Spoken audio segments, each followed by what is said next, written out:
আসসালামু আলাইকুম, সবাই কেমন আছেন? আলহামদুলিল্লাহ ভালো আছি। আজকে মনটা অনেক ভালো, কারণ দীর্ঘ 3 বছর পর আমার ছোট ভাই বাংলাদেশে আসতেছে।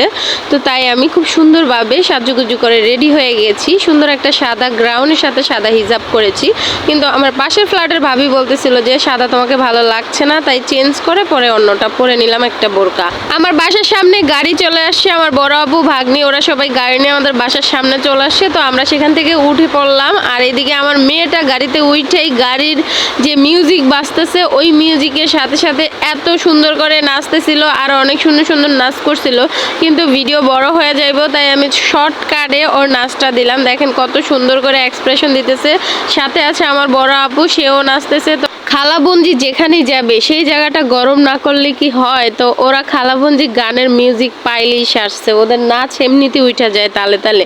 আমি অবশ্য পিছনের সিটে বসছি, আর এর পিছনের সিটে আমার বেয়াই একদম চেগায় টেগায় শুয়ে রয়েছে, যে পাও দেখা যাইতেছে।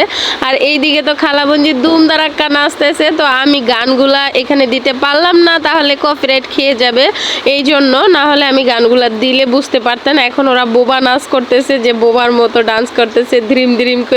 তো অনেক বেশি খুশি। আর এত খুশি কেন সেই কথাটা বলি। আজকে আমার ভাই সৌদি আরব থেকে বাংলাদেশে আসতেছে দীর্ঘ 3 বছর পর। এইদিকে নাচতে নাচতে ক্লান্ত হয়ে গেছে, তো ওদের জন্য আমি কিছু চিপস চকলেট আইসক্রিম আবিজাবি কিনে নিলাম, কোল্ড ড্রিঙ্কস। তো আমরা সবাই গাড়িতে বসে বসে খাচ্ছি আর অনেক মজা করতেছি, অনেক ঘোরাঘুরি করতেছি গাড়ি দিয়ে।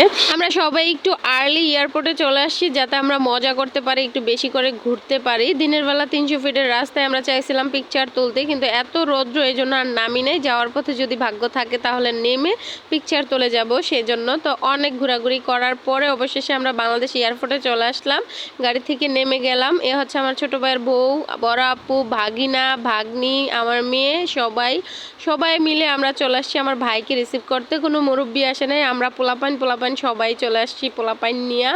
তো ওরা ওর মামার জন্য ফুল কিনবে, তো এখন আমাকে যেতে হবে ফুল কিনতে, কারণ ছোট ভাই এতদিন পরে আসছে বাংলাদেশে, ওকে তো স্বাগত জানাতে হবে, তাই না বলো? এয়ারপোর্টের মধ্যে ফুলের এত দাম, আর আজকে রাস্তায় আসার পথেই আমি ফুল খুঁজছি, কোথাও ফুল পাইতেছিলাম না। এই ফুলটা 800 টাকা বলতেছে, আর এই স্টেকগুলো 200 টাকা করে।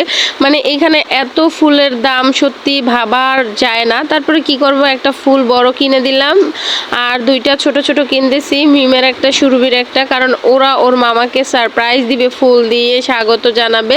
আর বউকে একটা বড় ফুল কিনে দিলাম, যাতে বউ তার হাজবেন্ডকে শুভেচ্ছা জানাইতে পারে। এত দাম দেখে সত্যি খুবই খারাপ লাগছে, যে আগে কেন কিনলাম না। তারপরে কিছু করার নাই, যেহেতু চলে আসছি আর আজকে ফুল পাইতেছিলামও না, এজন্য বাধ্য হয়ে কিনতে হইলো। তো তারপর অপেক্ষা করতেছি, সেখানে আবার চলে আসি যে ভাই কখন আসবে। এটা হচ্ছে আমার ভাগিনা, ওকে জিজ্ঞেস করতেছিলাম কোথায় আসছো, বলে এয়ারপোর্টে। কেন আসছো? কয় মামাকে নিতে আসি। আর এত গরমে ঘাইমা যাইতেছি। ওরা সবাই এই যে খাঁচার ভিতরে যাইয়া দেখতেছিল যে মামা কখন আসবে। তো আসতে একটু লেট হইতেছিল বের হইতে, তো এই জন্য আমরা আবার একটু পিকচার তুলে নিলাম। আমি তো যেখানে যাব সেখানে একটু ছবি টবি তুলতে হবে। আর এই গ্রাউন্ডটা আমাকে খুবই পচা লাগতেছিল, সাদাটাই ভালো ছিল হয়তোবা, কিন্তু মানুষের কথায় আমি সেইটা চেঞ্জ করে এটা পরলাম, কিন্তু এখন আমার বেশি খারাপ দেখা যাইতেছে, জানি না কেমন লাগতেছে, খুবই পচা। অপেক্ষার পরে আমার ভাইয়ের সাথে আমাদের দেখা হয়ে গেল। তো ভাগ্নেদের সাথে সাক্ষাৎ করার পর এখন বউর সাথে হ্যান্ডশিপ করে নিল। এই প্রথমবার বউর হাতে হাত দিছে, কারণ ওরা আগে কখনো দুজনকে দেখে নাই, শুধু ফোনে বিয়ে হয়েছে আর কথা হয়েছে ফোনে, বাস্তবে এই প্রথমবার দেখলো। তারপর সব মালটাল গাড়ির মধ্যে ঢুকাইয়া আমরা বাড়ির দিকে রওনা দিছি। তো যেতে যেতে এই রাস্তাটা এত সুন্দর ছিল, তো একটু ভিডিও করে নিলাম। ভাবছিলাম 300 ফিট রাস্তার মধ্যে আমরা সবাই মিলে একটু ছবি টবি তুলবো, কিন্তু ভাই এত কষ্ট করে জার্নি করে আসছে, তো বলতেছিলেন নাম 300 ফিটে তোদেরকে হাঁসের মাংস দিয়ে চিতল পিঠা খাওয়াবো, কিন্তু আমরা যা খাচ্ছিলাম তাই বমি করে ফালাই দিতেছিলাম। প্রচুর গরমে অস্থির হয়ে গেছি। তারপরে অন্য সাইড দিয়ে রাস্তার অনেক জ্যাম ছিল, এদিকে একটু ফাঁকা ছিল। এতক্ষণ যারা আমার ভিডিও দেখতেছিলাম, প্লিজ দয়া করে আমার পেজটাকে ফলো দিয়ে লাইক দিয়ে ভিডিওটা শেয়ার করে দিবা। আর সবাই আমার ভাই আর ভাইয়ের বোর জন্য দোয়া করবা, ওরা নতুন জীবন শুরু করতে যাচ্ছে, যাতে সারাটা জীবন সুখে দুঃখে একসাথে কাটাই দিতে পারে। সবাই ভালো থাকবা, আমাদের জন্য দোয়া করবা। আল্লাহ হাফেজ।